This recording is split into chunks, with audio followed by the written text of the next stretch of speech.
근데 이제 여기서 끝나면 안 돼. 진짜 중요한 건 이 크리스트교의 분파야. 얘가 어떻게 분파가 되어 있는지 여러분이 자꾸 헷갈려 하는 게 우리가 알고 있는 교회, 기독교는요, 개신교라고 부르고요. 원래는 처음에 기독교라는 크리스트교로 하나로 묶여 있었다가 이게 쪼개지게 됩니다.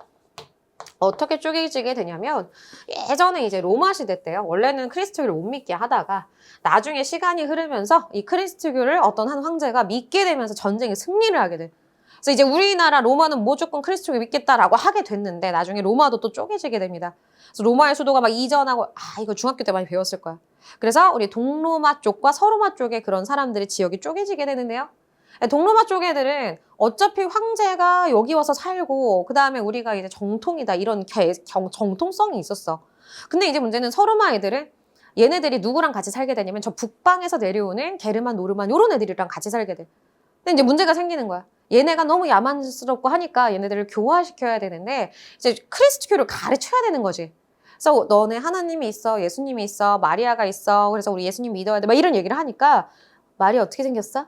예수님 멋있어? 야, 우리도 신 있어. 토르, 와, 번개의 천녀계신. 그러면서 섹시하지. 막 이런 얘기하면서 마리아 예뻐? 막 이렇게 물어보니까 설명을 해줘야 될 거 아니야. 그래서 이때부터 서로마 사람들이 조각상을 만들기 시작해요. 예수님의 그림을 그리기 시작해요. 근데 이제 문제는 동로마 교회 쪽에서 저걸 보면 완전히 잘못된 행동이거든. 왜? 성경에서는 절대로 우상을 숭배하지 말아라.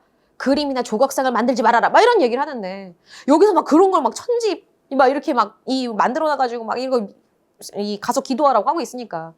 그래서 이 싸움이 난 거야. 말이 되냐? 너네 가짜다. 그래? 그럼 쪼개지자. 라고 해서 너네 들어본 적 있을까? 성상 숭배 금지령이라고. 그러니까 이런 내용들의 이 배경의 역사를 통해서 우선 교회가 분파가 될 거예요. 서로마 쪽에 로마 가톨릭으로. 그 다음에 동로마. 우리가 진짜 정통교회야 라고 해서 동방정교 또는 그리스 정교회라는 것들을 만들게 돼요. 자, 위치로는요. 우리가 비잔티움 제국이 있었던 콘스탄티노플 그 지역 중심으로 퍼져나가게 되거든. 그러니까 유럽 쪽으로 보면 동유럽 쪽이지. 그래서 이 얘기를 하는 거야. 지금도 동유럽에 가면 이 그리스 정교회의 교회들이 굉장히 많습니다. 자, 그래서 이 그리스 정교회는 우리가 동유럽 이렇게 써주시면 좋겠네요. 이건 왜 얘기를 하느냐? 아까 문화권에서 이 종교를 크리스트교를 좀 더 자세하게 구분할 때 나올 수가 있기 때문에 말을 하는 거야. 이건 여기서 이 어떤 배경 지식이 있느냐가 중요한 게 아니야. 어느 지역에서 뭘 믿고 있는가가 훨씬 더 중요하다니까. 그것 때문에 얘기하는 거예요. 근데 시간이 흐르면서 이런 패권이 서유럽 쪽으로 옮겨가게 되고요. 그래서 이제 서유럽이 믿는 이 로마 가톨릭이 전 유럽의 짱이 되기 시작해. 황제보다 힘이 더 세. 그러니까 로마의 교황이 웬만해서는 엄청난 왕보다도 큰 영향력을 갖고 있게 되다 보니까 항상 그래. 권력은 갖게 되면 부패하잖아. 여러분 혹시 바티칸 가보셨나요? 거의 바티칸 가면요. 그 막 성 베드로 성당 있고 그 안에 바티칸 박물관 있고 막 그래. 원래 성당 그 교황들이 사용했던 집무실 같은 것들 이제 박물관으로 만들어놨는데 와 나는 세상에 있는 그 웬만한 보물들이 거기 다 있는 거 보고 깜짝 놀랐잖아. 그래서 진짜로 어떤 한 방을 가면요. 저기서부터 저기 복도 끝까지 천장에 다 금칠돼 있어. 지금 금값도 많이 올랐는데. 이 정도로 교황이 권력을 갖고 있었다니까. 그러다 보니까 그 아까 얘기했던 그 성 베드로 성당 요거 엄청 규모 크거든. 요거 하나 지으려고 돈을 무지막지하게 쓰기 시작한 거야. 그러다 보니까 돈이 필요하잖아.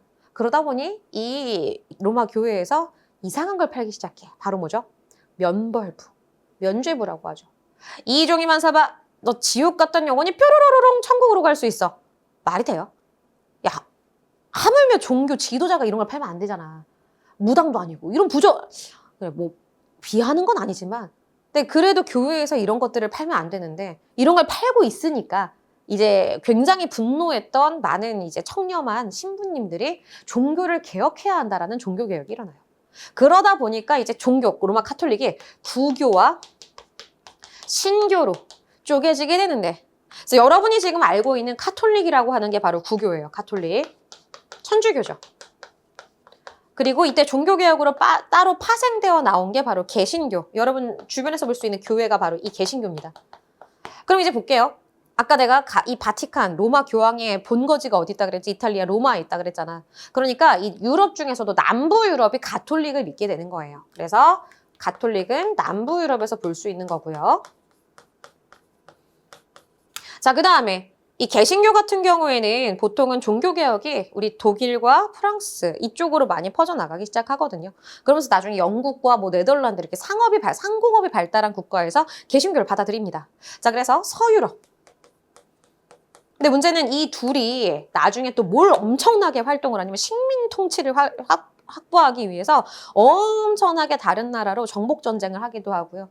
여러 나라들에 대해서 식민지 확대를 하게 돼. 그러다 보니까 남부 유럽이 식민 지배를 했던 대륙이 있어서 바로 어디지? 라틴 아메리카입니다.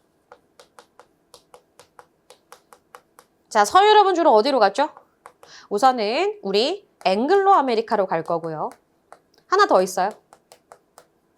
원래는 막 죄수들을 호송해서 약간 유배 보내는 동네로 이 활동이 됐다가 나중에 점차 정착민들이 늘어나면서 우리가 또 다른 하나의 이런 서구적 문화권이 형성되는 오세아니아 지역이 있죠. 우리 오스트레일리아나 뉴질랜드 한번 생각해 보시면 됩니다. 자, 그래서 우리 오세아니아까지.